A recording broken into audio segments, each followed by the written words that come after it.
Hello friends, today we are going to discuss about an important topic of B.Ed curriculum, REIT and other competitive exam curriculum that is concept mapping. इसे हिंदी में संप्रत्य मानचित्रण भी कहते हैं। आइए इस पर चर्चा करते हैं कि वास्तव में कॉन्सेप्ट मैपिंग होता क्या है और किस तरीके से किया जाता है। जैसा कि हमें इसके नाम से ही पता चल रहा है, ये दो शब्दों से मिलकर बना है, कॉन्सेप्ट और मैपिंग। तो सबसे पहले ये जानना जरूरी है कि कॉन्सेप्ट क्या होता है और उसके बाद हम जानेंगे कि मैपिंग किस तरीके से की जाती है। जब हम कॉन्सेप्ट की बात करते हैं तो कॉन्सेप्ट का मतलब होता है एक मेंटल फ्रेमवर्क जो किसी भी चीज के लिए, किसी भी वस्तु के लिए हम अपने दिमाग में तैयार करते हैं उसकी प्रॉपर्टीज के आधार पर। हर एक ऑब्जेक्ट की या हर एक इंडिविजुअल की या किसी भी दूसरी चीज की कुछ ना कुछ आइडेंटिकल प्रॉपर्टीज होती हैं, कुछ ना कुछ कैरेक्टरिस्टिक फीचर्स होते हैं या उसमें कुछ आइडियाज होते हैं जिसके बेस पर हम अपने दिमाग में उसका एक फ्रेमवर्क तैयार करते हैं। तो जो उसकी प्रॉपर्टीज होती हैं वो सब उसको कॉन्सेप्ट वो उसका कॉन्सेप्ट बनाती हैं। जैसे मैं एक एग्जांपल से अगर आपको उसको समझाऊं तो मैंने आपके सामने एक उदाहरण दिया कि हम एक ऐसी चीज के बारे में बात करने वाले हैं जिसका काम लिखने में किया जाता है, जिसमें इंक डालने की जरूरत नहीं पड़ती, जो प्लास्टिक की बनी हुई होती है, जिसके बिना हमारी कलम या पेन काम नहीं करता। अगर ये कैरेक्टरिस्टिक मैं आपको बताती हूँ, ये इसकी आइडेंटिकल प्रॉपर्टीज हैं, अगर ये कैरेक्टरिस्टिक मैं आपको बताती हूँ तो आप पहचान जाएंगे कि मैं रिफिल की बात कर रही हूँ या मैं बॉल पेन की बात कर रही हूँ। तो ये जो इसकी पहचान है किसी भी ऑब्जेक्ट की या किसी भी इवेंट की, जो उसकी मेन कैरेक्टरिस्टिक्स हैं, जो इस उसके लिए हमारे दिमाग में एक इमेज सेट करते हैं या फ्रेमवर्क तैयार करती है उसकी वो चीज ऐसी होगी, वो कॉन्सेप्ट है। Concepts are basically generalized idea suggested to the individual by object, symbol or situation. It means किसी भी ऑब्जेक्ट या किसी सिंबल या सिचुएशन को देखकर हम जो जनरलाइज्ड आइडिया लगाते हैं, जनरलाइज्ड आइडिया मतलब कॉमन आइडिया जो उसके फीचर्स के आधार पर हम लगाते हैं, वो कॉन्सेप्ट कहलाता है। ये तो बात हुई कॉन्सेप्ट की। अब एनसीईआरटी क्या कहता है?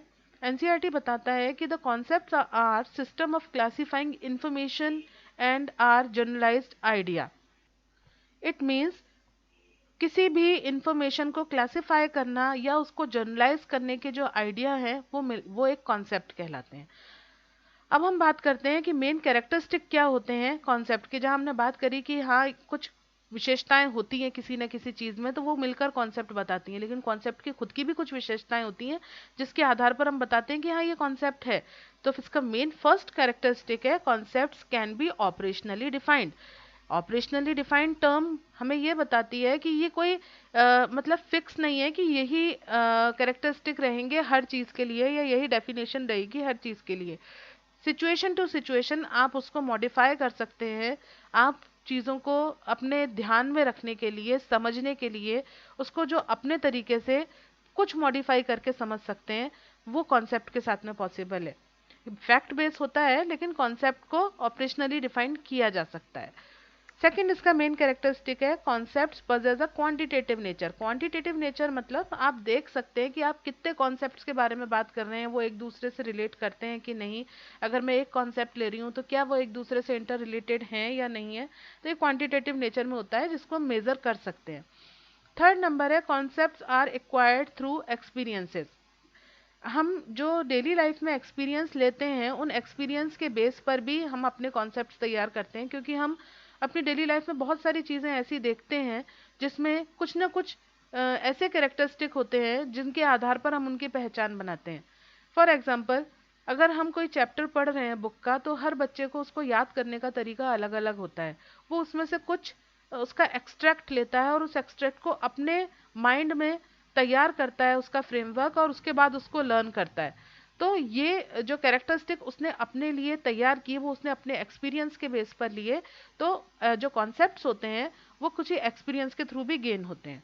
नेक्स्ट इसका जो कैरेक्टरिस्टिक है concepts are simple as well as complex. Yes, very good. जब हम कॉन्सेप्ट्स की बात करते हैं तो ये कोई ज़रूरी नहीं है कि सारे के सारे जितने कॉन्सेप्ट्स हैं वो बहुत सारी कैरेक्टरिस्टिक्स को या आइडेंटिकल प्रॉपर्टीज़ को लेकर आएंगे और बहुत कॉम्प्लेक्स स्ट्रक्चर बनाएंगे। वो बहुत सिंपल भी हो सकता है, जैसे मैंने भी आपको एग्जांपल दिया था बॉल पेन का, वो बहुत सिंपल सा एग्जांपल है। इसके अलावा आप बच्चों को डेली लाइफ में, छोटे बच्चों को अगर आप कॉन्सेप्ट बताना चाह रहे हैं कि क्या होता है, तो आप डेली लाइफ से लिंक करते हुए बहुत सारी चीज़ें, खाने के आइटम, उनकी खेलने की चीज़ें, इनसे लिंक करते हुए भी उनको कॉन्सेप्ट के बारे में बता सकते हैं। नेक्स्ट इसका मेन कैरेक्टरिस्टिक है कॉन्सेप्ट्स आर जनरलाइज्ड आइडियाज। ये पर्सन टू पर्सन वेरी नहीं करता, ये जनरलाइज्ड आइडिया होते हैं, यानी कंक्लूजन होता है, सभी लोग उन पर सहमत होते हैं। Concepts can develop through activity.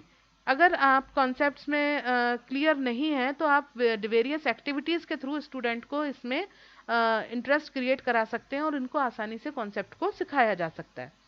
अब बात हम करते हैं कि कॉन्सेप्ट मैप किसे कहते हैं। तो सबसे पहले हमने कॉन्सेप्ट की बात कर ली, अब बात आती है मैप की। जैसा कि हमें मालूम है, मैप का मतलब होता है लेआउट या फ्रेमवर्क या ब्लूप्रिंट। तो कॉन्सेप्ट्स का कैसा ब्लूप्रिंट होगा, वो जिस एक फ्रेमवर्क के थ्रू या एक ग्राफिकल टूल के थ्रू बताया जाता है, वो कॉन्सेप्ट मैप कहलाता है। So, concept map is a pedagogical technique to help student to link their previous concept with new concepts. ये बहुत इंपॉर्टेंट बात है, previous concept with new concepts और कॉन्सेप्ट एंड सब कॉन्सेप्ट। यानी कि कॉन्सेप्ट मैप वो पेडागोजिकल टेक्निक या ग्राफिकल टूल्स हैं जिनका यूज़ हम स्टूडेंट की प्रीवियस नॉलेज को उसकी न्यू नॉलेज से जोड़ने के लिए करते हैं, या फिर हम ये बोलें कि एक कॉन्सेप्ट को उसके सब कॉन्सेप्ट्स के साथ लिंक करके सीखने के लिए करते हैं। वो जो टूल काम में लिया जाता है या वो जो पेडागोजिकल टेक्निक काम में ली जाती है, वो कॉन्सेप्ट मैपिंग कहलाती है। इसे सबसे पहले 1961 में नोवैक ने बताया, और बेसिकली जो है ये एज्यूबल थ्योरी ऑफ वर्बल लर्निंग पर बेस्ड है, जो उसमें एज्यूबल थ्योरी में ये फोकस किया गया है कि प्रीवियस नॉलेज जो है उसी के बेस पर न्यू कॉन्सेप्ट्स या न्यू नॉलेज का फॉर्मेशन होता है। Ausubel focused on the importance of previous knowledge in learning of new concepts. अब इसी के बेस पर कॉन्सेप्ट मैपिंग की जाती है। अब हम बात करें इसकी डेफिनेशन की, तो concepts map are graphical tools for organising and representing knowledge. The concepts map are influenced by constructivism. They create a visual map of knowledge to understand about key concept of the lecture or content. It is used to promote meaningful learning. इसका मतलब ये हुआ कि ये graphical tools हैं जो हमारी knowledge को ऑर्गेनाइज करते हैं या उनको रिप्रेजेंट करने में हमारी हेल्प करते हैं, इजी वे में हम अपनी बात को रख पाएँ, वो कॉन्सेप्ट मैप के थ्रू पॉसिबल है। और ये कंस्ट्रक्टिविस्ट अप्रोच पर बेस्ड है, क्योंकि आप जब किसी भी कॉन्सेप्ट को अपने हिसाब से ऑर्गेनाइज करोगे तो उसमें आपका नॉलेज का कंस्ट्रक्शन होगा। तो ये कंस्ट्रक्टिविस्ट अप्रोच को सपोर्ट करता है और दिमाग के अंदर विजुअल मैप जो है वो नॉलेज का बन जाता है किसी भी कंटेंट को लेकर के, और इस तरीके से जो लर्निंग होती है वो मीनिंगफुल लर्निंग होती है। ये इसका बेसिक कॉन्सेप्ट है। अब हम बात करते हैं आगे, इसको कंटिन्यू करें कि सबसे पहले इसकी डेफिनेशन जो नोवैक ने दी क्या बताया। तो नोवैक और कैनस ने 2008 में इनकी जो डेफिनेशन दी उसमें उन्होंने बताया, concepts map are graphical tools for organising and representing knowledge. They include concept usually enclosed in circle or boxes, and concepts are connected with connecting lines. इसका मतलब ये हुआ कि जो कॉन्सेप्ट मैप है वो ग्राफिकल टूल है, हम जानते हैं हमारी नॉलेज को रिप्रेजेंट करने के लिए, लेकिन ये इसमें जो कॉन्सेप्ट्स होते हैं वो ओपन नहीं होते, या तो उन्हें एक सर्कल के अंदर बंद किया जाता है या किसी बॉक्स के अंदर ये बंद होते हैं, और ये कनेक्टेड होते हैं वेरियस लाइंस के थ्रू। वो हम आगे देखेंगे कि कॉन्सेप्ट मैप का फॉर्मेशन कैसे होता है और इसके मेन कॉम्पोनेंट्स कौन कौन से हैं। It is a wait of individual thinking and see relationship among various concept. जब हम लिंक करते हैं एक कॉन्सेप्ट को दूसरे कॉन्सेप्ट के साथ या सब कॉन्सेप्ट के साथ, तो उनके बीच में रिलेशनशिप को हम देखते हैं जो हमारी इंडिविजुअल थिंकिंग को प्रमोट करता है। नेक्स्ट है, it is representation of cognitive structure depicting the hierarchies and interconnection of concepts and सब कॉन्सेप्ट। यही बात मैंने भी आपको बोली थी कि आपकी कॉग्निटिव स्ट्रक्चर्स के बारे में बताता है कि आप इंटरकनेक्ट कैसे करते हो वेरियस कॉन्सेप्ट्स को या सब कॉन्सेप्ट्स को एक दूसरे के साथ में। ये हमें कॉन्सेप्ट मैप के थ्रू देखने को मिलता है। अब हम बात करें अगर इसकी कि वास्तव में कॉन्सेप्ट मैपिंग का मेन पर्पस क्या है, तो प्लॉटनिक ने 1997 में 5 पर्पस बताए थे कॉन्सेप्ट मैपिंग के। First of them is to generate ideas. कई बार ऐसा होता है कि हमें कुछ नया आइडिया जनरेट करने के लिए उसका एक रे डायग्राम या एक फ्लो चार्ट बनाना पड़ता है, जिससे हम चीज़ों के बीच में कनेक्शन देख पाएँ। तो हमारे आइडियाज़ उसमें आगे और आते हैं। फॉर एग्ज़ाम्पल आपको कोई टर्म बताई गई और उससे रिलेटेड एग्ज़ाम्पल आपसे पूछे गए हैं, जो आप अपने आइडिया के बेस पर बताना चाहते हो, तो इस समय कॉन्सेप्ट मैपिंग आपकी बहुत हेल्प कर सकती है कि मेन कॉन्सेप्ट को आपने कॉन्सेप्ट मैप के अंदर बना दिया और उसके वेरियस एग्ज़ाम्पल्स आप बच्चों से पूछ सकते हो, या फिर अगर स्टूडेंट इसके बारे में स्टडी कर रहे हैं तो वो उसके वेरियस एग्जाम्पल्स लिख सकते हैं। सेकंड जो इसका मेन पर्पस है, टू फ्रेम लॉन्ग और कॉम्प्लेक्स स्ट्रक्चर्स, यानी आप बहुत कंटेंट बहुत लेंदी है और आपको याद नहीं हो रहा है, या आप क्लास में पढ़ाने जा रहे हो एज अ टीचर और आप ये नहीं समझ पा रहे हो कि आप अपने कंटेंट को स्टूडेंट को डिलीवर करोगे तो वो समझ पाएंगे इतने को, या फिर वो भूल जाएंगे, आप आगे पढ़ाते चलोगे पीछे का भूलते चलेंगे। इससे बेटर है कि आप पूरे कॉन्सेप्ट को अगर आप वहाँ पर थ्योरेटिकली पढ़ाओगे या लेक्चर मेथड के थ्रू पढ़ाओगे तो स्टूडेंट की समझ में नहीं आएगा, बल्कि आप उसको छोटे छोटे पार्ट्स में लेकर कॉन्सेप्ट मैप के थ्रू अगर आप पढ़ाते हो तो वो चीज़ बच्चों की समझ में आसानी से आएगी, इसलिए कॉन्सेप्ट मैप का यूज़ किया जाता है।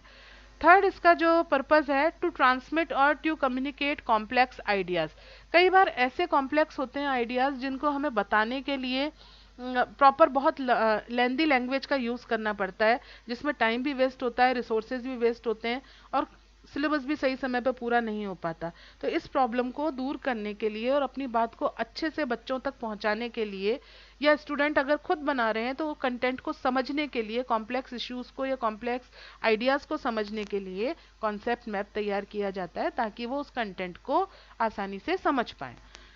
नेक्स्ट इसका जो मेन पर्पस है कॉन्सेप्ट मैप का, to connect new knowledge with prior knowledge. ये हम पहले भी बात कर चुके हैं कि हम जब प्रीवियस नॉलेज के बेस पर चलते हैं तो एक दूसरे से लिंक करते हुए हम ये देखते हैं कि न्यू नॉलेज हमारी कौन से कॉन्सेप्ट को समझाने में हम यूज़ कर रहे हैं। बच्चे की प्रीवियस नॉलेज को लेते हुए हम नई नॉलेज का या नए ज्ञान का निर्माण किस तरीके से कर रहे हैं, इसमें कॉन्सेप्ट मैप बहुत काम आता है। और लास्ट और इम्पॉर्टेंट जो है, to assess understanding of the learner. इसके थ्रू टीचर एक कॉन्सेप्ट मैप आधा बनाकर उससे को स्टूडेंट्स के थ्रू पूरा करवाता है, तो वो ये जान पाता है कि बच्चे उस कॉन्सेप्ट को कितना अच्छी तरह समझे हैं। और कॉन्सेप्ट मैप का मतलब ये नहीं है कि एक पर्टिकुलर इसका कोई फॉर्मेट है और उसके अंदर आपको चीज़ों को सेट करना है। आप कॉन्सेप्ट मैप को कितना भी इलेबरेट कर सकते हैं, वो आपके माइंड की इमेजिनेशन के ऊपर डिपेंड करता है और आपके कंटेंट के ऊपर डिपेंड करता है कि आपका कंटेंट कितना रिच है, उसमें से कितना मटेरियल निकल सकता है, उसके ऊपर ये सारी बातें डिपेंड करती हैं। नेक्स्ट हम बात जो करने वाले हैं वो करने वाले हैं मेन फीचर्स क्या होते हैं कॉन्सेप्ट मैप के। तो कुछ विशेषताएं हैं, कुछ कैरेक्टरिस्टिक फीचर्स हैं कॉन्सेप्ट मैप के। पहला जो इसका कैरेक्टरिस्टिक है वो है रिप्रेजेंट सब्जेक्ट मैटर। ये सब्जेक्ट मैटर को बहुत अच्छी तरह रिप्रेजेंट करता है। टू डायमेंशनल रिप्रेजेंटेशन है, यानी कि 2D डायरेक्शन में हम इसको देख सकते हैं, डायग्राम के थ्रू हम इसको देख सकते हैं। थर्ड इसका जो मेन फीचर है वो है शो इंक्लूसिवनेस ऑफ कॉन्सेप्ट्स। सभी कॉन्सेप्ट्स एक दूसरे के साथ में इंटर रिलेटेड होते हैं, उनमें इंक्लूसिवनेस होती है। तो जब ये एक दूसरे के साथ इंटर रिलेट करते हैं तो हम चीज़ों को एक दूसरे से लिंक करके अच्छी तरह समझ पाते हैं। नेक्स्ट इसका जो फीचर है वो है हायरार्कियल नेचर। हायरार्कियल नेचर का मतलब ये हुआ, हायरार्कियल नेचर हमें ये बताती है कि हमारा जो टीचिंग का मेन प्रिंसिपल है कि हम ब्रॉड से नैरो की तरफ चलते हैं, या फिर हम यूँ कहें कि हम सिंपल कॉन्सेप्ट से कॉम्प्लेक्स की तरफ चलते हैं। तो वो जो एक क्रम होता है चीज़ों को रखने का, कि हम सबसे पहले सबसे सिंपल चीज़, फिर उसके अंदर पार्ट, फिर उससे उसको और सब डिवाइड करते हैं। तो इस तरीके से जो एक के बाद एक क्रम चलता है, सीक्वेंस चलता है, उसको हम हायरार्कियल नेचर कहते हैं।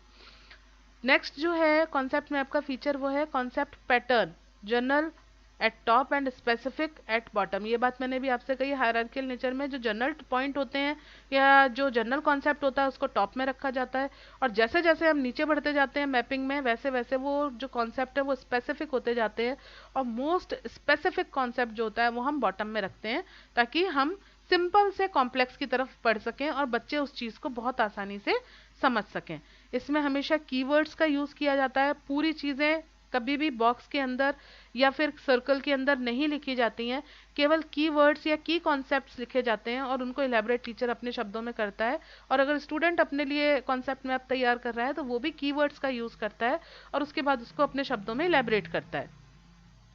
नेक्स्ट इसका जो मेन कैरेक्टरिस्टिक है वो है it link related concept with lines and arrows and labels. अब ये तीन टर्म इसमें आए हैं, लाइंस क्या होती हैं, एरोज किसे कहते हैं, लेबल्स का क्या मतलब है, इसके थ्रू सारे कॉन्सेप्ट एक दूसरे के साथ लिंक रहते हैं। ये हम आगे बात करने वाले हैं कि ये होते क्या हैं और किस तरीके से काम करते हैं। लेकिन उससे पहले हमें ये जानना होगा कि वास्तव में कॉन्सेप्ट मैप अगर हम बना रहे हैं तो उसके लिए हमें कौन कौन से मेन फीचर्स हैं या कौन कौन से मेन स्टेप्स हैं या फेजेस हैं जिनको हमें फॉलो करना चाहिए कॉन्सेप्ट मैप को बनाते समय। तो आज हम बात करते हैं इसके ऊपर कि मेन स्टेप्स क्या हैं कॉन्सेप्ट मैप को प्रिपेयर करने के। पहला स्टेप है रीड कंटेंट और रीड पैराग्राफ और रीड लेसन केयरफुली। सबसे पहले आपको जो कंटेंट दिया गया है, भले ही वो कोई पैराग्राफ है या कोई स्टोरी है या कोई चैप्टर है, लेसन है, उसको आपको ध्यान से पूरा का पूरा पढ़ना होता है। और पूरा पढ़ने के बाद ही आप उसको कॉन्सेप्ट मैप में उसके माइन्यूट पॉइंट्स को आप नोट करते हो और उसके बाद आप मैपिंग करते हो। पहले आपको फर्स्ट स्टेप जो है वो रीड करना होता है। सेकंड जो स्टेप है वो है अंडरलाइन कीवर्ड्स। अब उस पैराग्राफ में या उस लेसन के अंदर कौन कौन से कीवर्ड्स हैं जो यूज किए गए हैं या फिर जो यूज किए जा सकते हैं, जिनको समझाना स्टूडेंट के लिए बहुत ज़रूरी है, वो हम अंडरलाइन कर लेते हैं। इसके बाद आता है right keywords in a paper. अब आपने जो कीवर्ड्स को अंडरलाइन किया था एक स्टेप पहले, आप उसको एक पेपर पर नोट करते हो कि मैंने ये कीवर्ड्स इसमें से निकाले हैं पैराग्राफ में से या इस लेसन में से। उसके बाद इन कीवर्ड्स को बॉक्सेस या सर्कल्स के अंदर रख दिया जाता है। हम इन्हें ओपन नहीं रखते। याद रखिएगा, जब भी आप कॉन्सेप्ट मैप बनाते हैं, कॉन्सेप्ट मैप बनाते समय हमेशा कॉन्सेप्ट को या तो बॉक्सेस में या फिर सर्कल्स के अंदर बंद करके लिखा जाता है। और उसके लास्ट पॉइंट जो है हमारा वो है लास्ट स्टेप में use arrows and lines to link various concepts and label them. Label का मतलब होता है नाम देना, किसी भी चीज को पहचान देना। तो जब हम वेरियस लिंक या लाइंस का यूज करते हैं एक को कॉन्सेप्ट को दूसरे कॉन्सेप्ट के साथ लिंक करने के लिए। अब मेन कंपोनेंट्स पहले इसके हम पढ़ें, तब हम एक कॉन्सेप्ट मैप देखेंगे कि वास्तव में कॉन्सेप्ट मैप होता क्या है। तो कंपोनेंट्स अगर हम इनकी बात करते हैं तो there are three main components of concept map. First of them is concept or label. As we can see here that the label is the name of concept. Label is the name of concept. Actually, the label is the main idea or keywords and it is always written in a box or a circle. यानी जो भी आप बात ले रहे हो या जो भी आप कीवर्ड ले रहे हो वो कीवर्ड ही आपका कॉन्सेप्ट है और उसी को हम लेबल कहते हैं। सेकंड जो इसका पॉइंट है वो है लिंकेज। लिंकेज मतलब एक दूसरे के साथ लिंक करना। It links to concepts. दो कॉन्सेप्ट को लिंक करने के लिए जो लाइंस बीच में खींची जाती हैं, जो डिफरेंट लाइंस के थ्रू हम उनको एक दूसरे के साथ कनेक्ट करते हैं, वो लाइंस लिंकेज कहलाती हैं। रिप्रेजेंट बाय एरोज और लाइंस। अब इनको सिंगल साइडेड एरो के थ्रू भी बता सकते हैं या फिर सिंपल लाइंस के थ्रू भी बता सकते हैं। थर्ड मेन कंपोनेंट इसका जो है वो है लेबल ऑफ लिंकेज और प्रीपोजिशंस। लेबल ऑफ लिंकेज का मतलब हुआ कि आपने यहाँ जो लिंकेज लिखी है उन लिंकेज को बताने के लिए उन लिंकेजेस को कि ये क्या शो कर रही है, ये एरो क्या शो कर रहा है, ये लाइन क्या शो कर रही है, इसको बताने के लिए वहां पर कुछ शब्द लिखे जाते हैं या कुछ सिंबल यूज किए जाते हैं। उन सबको लेबल ऑफ लिंकेज कहते हैं। शो लेबल लिंकेज इन वर्ड्स और सिंबल्स। अब आगे हम अगर हम बात करते हैं तो हम एक कॉन्सेप्ट मैप देखते हैं, जैसे मैं अभी आपको बताने वाली हूँ इसमें। ये कॉन्सेप्ट मैप मैंने बहुत छोटा सा एक कॉन्सेप्ट मैप बनाया है। यहाँ पर ये जितने भी टर्म्स मैंने इसमें लिखे हैं स्क्वायर के अंदर, रेक्टेंगल शेप के अंदर, एक मतलब बॉक्स के अंदर जितने भी टर्म्स लिखे हैं वो सारे टर्म्स जो हैं वो कॉन्सेप्ट्स हैं। और जिन लाइंस के थ्रू या एरो के थ्रू मैं इसको डिनोट कर रही हूँ वो लाइन या एरो जो हैं वो हमारे क्या बोलते हैं लिंकेज और लेबल ऑफ लिंकेज हैं जो इसमें शो हो रहे हैं। अब हम बात करते हैं सबसे पहले, ये देखिए ये एक बॉक्स बना है, ये एक कॉन्सेप्ट है। इकोसिस्टम अपने आप में एक कॉन्सेप्ट है। एबायोटिक एक कॉन्सेप्ट है। बायोटिक एक कॉन्सेप्ट है। इसी के साथ इनऑर्गेनिक एक कॉन्सेप्ट है। यानी जितने भी हमने यहाँ पर बॉक्सेस में लिख रखे हैं पॉइंट्स, वो सारे के सारे अपने आप में एक कॉन्सेप्ट हैं। मतलब हर एक की कुछ ना कुछ कैरेक्टरिस्टिक्स हैं। इकोसिस्टम की भी कुछ कैरेक्टरिस्टिक फीचर हैं, आइडेंटिकल प्रॉपर्टीज होती हैं। एबायोटिक कंपोनेंट्स की भी कुछ बायोटिक आइडेंटिकल प्रॉपर्टीज होती हैं, बायोटिक फैक्टर्स की भी कुछ होती हैं प्रॉपर्टीज, तो हर एक की कुछ ना कुछ प्रॉपर्टीज होती हैं, इसलिए हमने इनको कॉन्सेप्ट कहा। अब इनको लिंक करने के लिए हमने ये एरो बनाए हैं या ये सिंपल लाइंस यूज की हैं, इनको हम लिंकेजेस कहते हैं।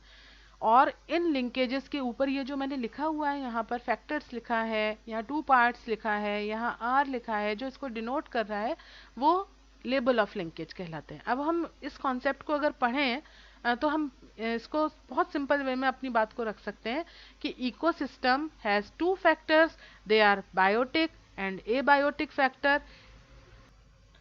If we consider about abiotic factor, it is also divided in 2 parts: inorganic components and organic components.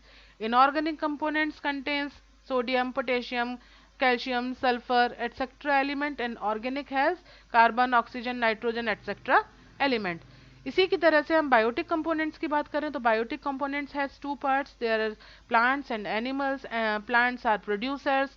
अब यहाँ पर आप बच्चे को बता भी सकते हो कि प्रोड्यूसर का मतलब क्या होता है, जो सनलाइट से एनर्जी लेकर के अपना फूड खुद प्रिपेयर करते हैं, क्लोरोफिल की मदद से वो प्रोड्यूसर्स होते हैं। तो जो प्लांट्स होते हैं वो प्रोड्यूसर्स होते हैं। इन प्रोड्यूसर्स को ऑटोट्रॉफ्स भी कहते हैं क्योंकि ये अपना खाना खुद बनाते हैं। इसी तरीके से एनिमल्स जो हैं ये कंज्यूमर होते हैं क्योंकि प्रोड्यूसर के थ्रू बनाए गए उस पर फूड पर डिपेंड करते हैं, और इनको हेटेरोट्रॉफ्स भी कहते हैं। एक बहुत सिंपल सा मैंने एक कॉन्सेप्ट मैप बनाने की कोशिश करी है यहाँ पर आपको समझाने के लिए कि आप समझ पाए कि ये वास्तव में कॉन्सेप्ट, लिंकेज और लेबल ऑफ लिंकेज ये क्या चीजें हैं, ये इस डायग्राम के थ्रू मैंने बताने की कोशिश की है। अब हम बात करते हैं कि कॉन्सेप्ट मैप का यूज कहाँ किया जाता है या किया जा सकता है। फर्स्ट है concept map use as a method of learning. Student अपनी लर्निंग के लिए कॉन्सेप्ट मैप का यूज कर सकते हैं because it enhance thinking in students, they discuss and learn more. हम की कॉन्सेप्ट्स को लिखते हैं और की कॉन्सेप्ट्स के बाद हम एक कॉन्सेप्ट मैप प्रिपेयर करते हैं तो हम थिंकिंग हमारी डेवलप होती है, क्योंकि केवल की कॉन्सेप्ट है उसको इलेबोरेट करने के लिए आपको जो आपने पढ़ा है वो आप किस तरीके से इलेबोरेट करेंगे, इससे आपकी कम्युनिकेशन स्किल डेवलप होती है, इससे आपकी थिंकिंग स्किल डेवलप होती है। जब आपसे क्वेश्चन पुट अप करे जाते हैं तो क्रिटिकल थिंकिंग भी आती है, रिफ्लेक्टिव थिंकिंग स्टूडेंट के अंदर डेवलप होती है, डिस्कशन के थ्रू वो किसी भी टॉपिक को आसानी से सॉल्व कर सकते हैं। ये सारे जो है वो स्टूडेंट के पॉइंट ऑफ व्यू से है कि ये एक लर्निंग मेथड के रूप में काम करता है। अब टीचर के लिए क्या यूज है इसका? It is also use as teaching method. Teacher अपने हार्ड कंटेंट को इजी वे में प्रेजेंट करने के लिए इसका यूज कर सकता है। It is use to clear doubts and misconceptions of student. कोई टॉपिक बहुत टफ है और स्टूडेंट्स को उसमें बहुत सारे डाउट हैं, तो हम एक कॉन्सेप्ट मैप बना करके उसके वेरियस एग्जाम्पल देते हुए या वेरियस सब कॉन्सेप्ट्स देते हुए हम उनके डाउट्स को क्लियर कर सकते हैं, उनके मिसकंसेप्शंस को दूर कर सकते हैं, ताकि वो कंटेंट उनकी आसानी से समझ में आ सके। थर्ड जो पॉइंट है, it is use as curriculum and lesson planning. इसको लेसन प्लान में काम करने में बहुत हेल्प मिलती है बिकॉज हमें पूरा लेसन लिखना नहीं पड़ता। हम जो की कॉन्सेप्ट है उनको लेते हुए एक लेसन प्लान में अपना एक कॉन्सेप्ट मैप बनाते हैं और उसके बेस पर हम क्लास में जाकर के स्टूडेंट को वो पढ़ाए आते हैं। तो इससे क्या होता है कि करिकुलम जो है वो समय पर भी कंप्लीट होता है और लेसन प्लानिंग भी इजी हो जाती है। It is use to frame objectives for general and specific concepts and lesson planning, है ना।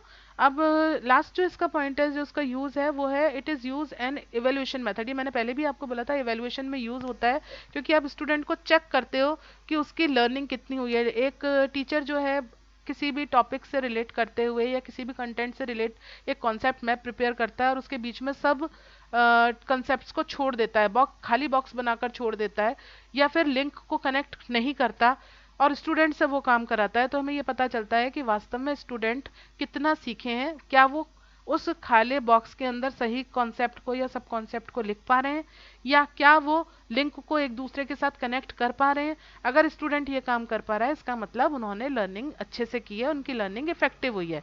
और हमारी क्वालिटी एजुकेशन का मेन पर्पस ही स्टूडेंट फोकस्ड टीचिंग अप्रोच है। तो जब ये स्टूडेंट पर पूरी तरह से फोकस करता है, जो स्टूडेंट के अंदर कंस्ट्रक्ट भी करता है नॉलेज को, टीचर को भी ये फैसिलिटी देता है कि वो बच्चे की मदद से करे, और इवेल्युएशन बहुत स्टूडेंट का इसमें किया जा सकता है। अब हम इसके मेन बेनिफिट्स देखते हैं कि वास्तव में इसके क्या बेनिफिट्स हैं। तो बहुत यूजफुल मेथड है ये। इसमें मीनिंगफुल एक्विजिशन ऑफ कॉन्सेप्ट्स, जितने भी कॉन्सेप्ट्स हैं उनको बहुत मीनिंगफुली बच्चा सीखता है।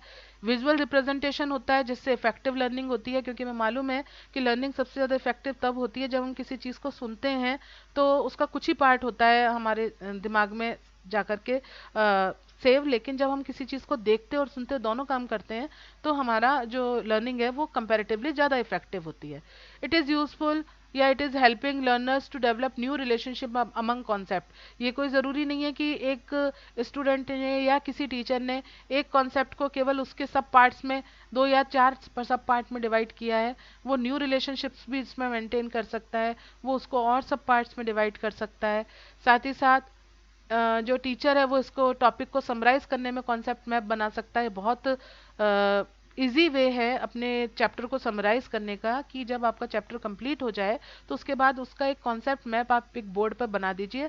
उसमें साथ के साथ इवैल्यूएशन भी हो जाएगा, क्योंकि आप बीच में छोड़ देंगे कुछ पॉइंट्स या फिर आप समझाना चाहते हैं उसको, तो आप पूरा कॉन्सेप्ट मैप बना दीजिए और उसके थ्रू पूरे लेसन को एक बार में समराइज किया जा सकता है। It is helping learners to identify gap in learning. इसमें बच्चा बहुत आसानी से बता कहाँ अटक रहा है, उसको कौन सी चीज़ ऐसी है जो समझ में नहीं आई है, कौन सा कॉन्सेप्ट ऐसा है जहाँ के नीचे या उस कॉन्सेप्ट को समझने में उसको प्रॉब्लम आ रही है। वो कॉन्सेप्ट मैपिंग के थ्रू आसानी से समझ पाता है कि हाँ इस कॉन्सेप्ट से पहले तक का तो मुझे बहुत क्लियर है, इसको मैं बता सकता हूँ, लेकिन हाँ इस पर्टिकुलर कॉन्सेप्ट के बाद की चीज़ें मुझे क्लियर नहीं है। तो ये लर्निंग गैप्स जो होते हैं उनको आइडेंटिफाई करने का एक सोर्स है। साथ ही it promote reflective thinking. Reflective thinking का मतलब ये हुआ कि स्टूडेंट खुद रिफ्लेक्ट कर पाता है, अपनी सेल्फ रिफ्लेक्शन होता है इसमें। वो सोच पाता है कि मैंने जो कंटेंट लिखा है या उसने जो कॉन्सेप्ट मैप बनाया है, क्या मैं उसको अच्छे से एलेबरेट कर पा रहा हूँ, क्या मैं उसको एक्सप्लेन कर पा रहा हूँ, क्या मैं अपनी बात को सामने वाले के लिए रख पा रहा हूँ, या इस कॉन्सेप्ट मैप से मैं उस कंटेंट को बहुत अच्छे से रिप्रेजेंट कर पाऊंगा। ये सारे जो सेल्फ रिफ्लेक्शन होता है ये भी प्रमोट होता है, क्योंकि बच्चा उससे खुद पढ़ता है, उसको समझने की कोशिश करता है। It is helpful in sharing and discussion of various topics और यूनिट्स। जब बहुत सारे टॉपिक हों या फिर हम ये बोलें एग्जाम टाइम पास में है और हमारे पास इतना समय नहीं है कि हम सब टॉपिक्स को थ्योरेटिकली पढ़ें, तो उस समय कॉन्सेप्ट मैप बहुत यूजफुल होता है। अब आगे हम बात करते हैं टीचर के पॉइंट ऑफ व्यू से कि टीचर के लिए कैसे यूजफुल है। वैसे हम एक बार देख चुके हैं लेकिन इसको हम समराइज कर रहे हैं। टीचर्स के लिए it is helpful in lesson planning, इस पर हम पहले बात कर चुके हैं। It provided link information to students for effective and meaningful learning, क्योंकि एक दूसरे से लिंक होती है इन्फॉर्मेशन, तो जो लर्निंग होती है वो मीनिंगफुल होती है।